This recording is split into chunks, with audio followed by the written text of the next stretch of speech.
What if everything you were taught about God was wrong? Imagine dying, crossing over to the other side, and discovering a truth so powerful that it would forever change the way you live your life.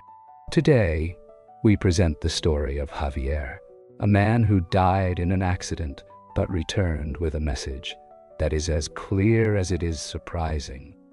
What he saw, felt, and learned in that place challenges everything we thought we knew about heaven, the purpose of life, and the true meaning of love. Get ready for a story filled with mystery, emotion, and a message that you'll never forget.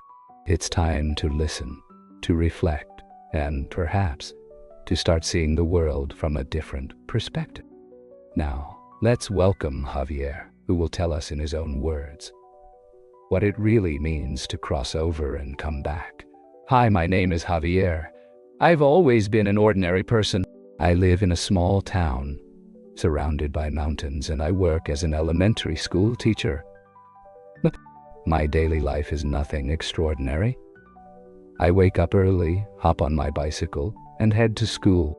There, I spend my hours teaching my students, trying to make them understand not just the subjects, but also the importance of being good people. I guess in many ways I led a quiet and predictable life. However, something was always there, a question that haunted me in moments of silence. Is this it? Is there something beyond this routine, beyond what we see and do every day? Although I tried not to think about it too much, deep down, I felt that something was missing, but I never imagined that the answer would come to me in the most unexpected way. It all began one spring afternoon. I had left school, tired but satisfied, because that day I had achieved something special. I helped one of my struggling students pass an important exam. I got on my bicycle as usual and took the path back home. The sun was setting behind the mountains, painting the sky a beautiful orange. I felt the wind on my face, and for a moment, everything seemed perfect. Then it happened. I remember hearing the roar of an engine approaching quickly. Before I could react, I felt a tremendous impact. Everything happened in a second. My bicycle went flying, and so did I. My body crashed against the pavement with a force I never thought I could withstand. The pain was unbearable, as if every bone in my body was breaking at the same time. But suddenly, something changed. In an instant, I stopped feeling pain. Everything went silent, as if someone had turned off the world. I opened my eyes, confused, and the first thing I saw was my own body lying on the ground, surrounded by people trying to help me. I couldn't understand what was happening. I wanted to move, scream, ask for help, but nothing worked. It was then that I felt it. A kind of warm energy began to surround me, as if something was wrapping around me and lifting me at the same time.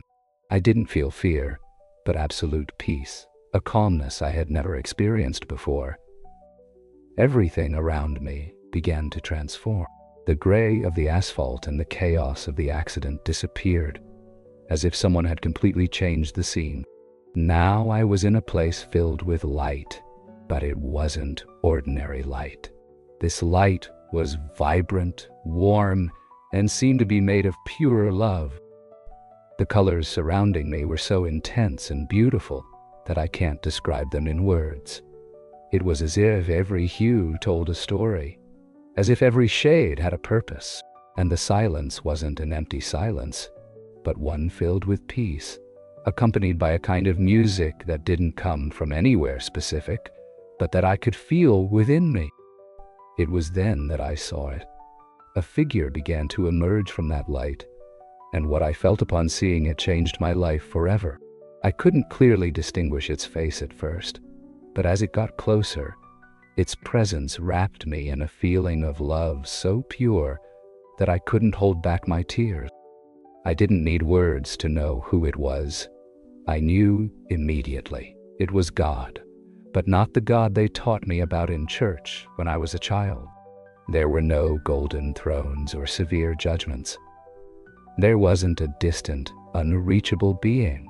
What I found was a love so immense, so perfect, that any idea I had of him was shattered. In that instant, it felt as if my whole life had been searching for this moment, this connection. God looked at me with infinite compassion, and although he didn't move his lips, his words echoed within me, as if they were being etched deep into my soul. Javier said, and his voice wasn't just a sound. It was something I felt within me. You've come here because you need to remember something you forgot a long time ago. I was completely overwhelmed. I could hardly speak, but finally, I managed to ask, remember what? Why am I here? God smiled, and his smile was like a dawn after a dark night. Why did you forget who you really are? I want to show you what it means to love and live, not as religions have taught you, but as it was designed from the beginning. And just at that moment, everything changed again. A series of images began to appear before me, as if I were watching a movie of my life. But this wasn't just a review of what I had done. It was much deeper. I could feel the emotions I had caused in others. I remembered the day I helped an elderly man cross the street and felt his gratitude as if it were my own. Then I saw the day I argued with my brother and felt his pain and frustration as if they were mine too. That was when I understood something that changed me forever. Every action, every word, every decision we make impacts others. We are all connected in a way I had never understood before. As I watched those images of my life pass before me, I felt like I was learning something that hadn't been taught to me in any school or church. Every moment, every interaction I had was linked to a greater purpose. It wasn't just about me. It was about how my actions, big or small, affected others. One image in particular stayed etched in my mind. It was an ordinary afternoon, and I was sitting at my desk reviewing my students' assignments. My mother had called me on the phone to ask for help with something simple, fixing a chair that had broken at her house. At that moment, I was so focused on my work that I replied grumpily and ended up saying, "I don't have time right now. I'll do it later." But that later never came. Not long after, my mother fell ill, and I never had the chance to repair that chair or show her how much I loved her. In this place of light, I felt no guilt or blame for that decision. What I felt was sadness, but a sadness that came with understanding. It was as if God was showing me, not to punish me, but to teach me. His voice echoed within me once more. Javier, every moment is an opportunity to love. We don't always realize, but the little things, the details that seem insignificant, are what build the truest love. That day wasn't about a chair, showing your mother that you were there for her. I cried as I heard those words, but they were not tears of despair. They were tears of release, as if the weight of years of regret was lifting away. That was when I began to understand that this place was not just a space of peace, but also of learning. Suddenly, the images of my life started to change. Now I saw moments when I had done good things, moments I had even forgotten. I remembered a student who had come to my class filled with insecurities. Every day he arrived silent, with a distant gaze, as if he were carrying something too heavy for a child his age. One day, I stayed after class to talk to him. I didn't do anything extraordinary. I just listened to him. But in this place, I felt the impact of that simple action. What had been just another conversation for me was for him a moment that helped him believe in himself. God spoke to me again. That is love, Javier. It doesn't always require grand gestures or magnificent words. Sometimes love is in the little moments, in being present for others. In that instant, I felt something within me that I had never felt before, a deep, unbreakable connection with everything and everyone. It was as if the entire universe was made of invisible threads that connected us.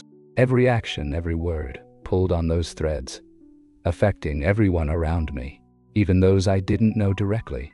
I wanted to stay there forever.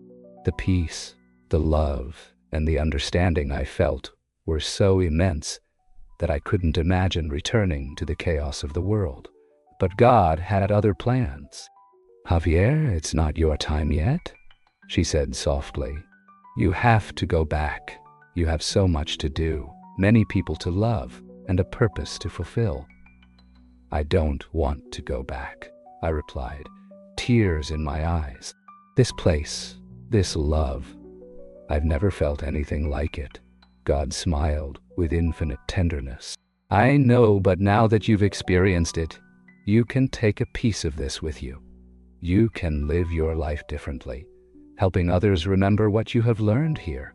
Before I could respond, everything started to change. The light began to fade, and the music that enveloped me turned into a distant murmur. I felt as if I were being pulled back, as if something were dragging me back to the place I had come from. Then, suddenly, everything came back. I slowly opened my eyes, and the first thing I felt was the weight of my body. The pain was so intense that, for a moment, I thought I might not be able to bear it. But then, something inside me gave me strength. I looked around and saw the bright lights of the hospital. I heard the constant beeping of the machines monitoring my vital signs, and the concerned voices of the doctors and nurses moving around me. I was alive. In my mind, the images of what I had experienced were still fresh, as if they had just happened. That place of light, the immense love I felt, God's words. It was all etched in my soul. I wanted to hold on to those memories.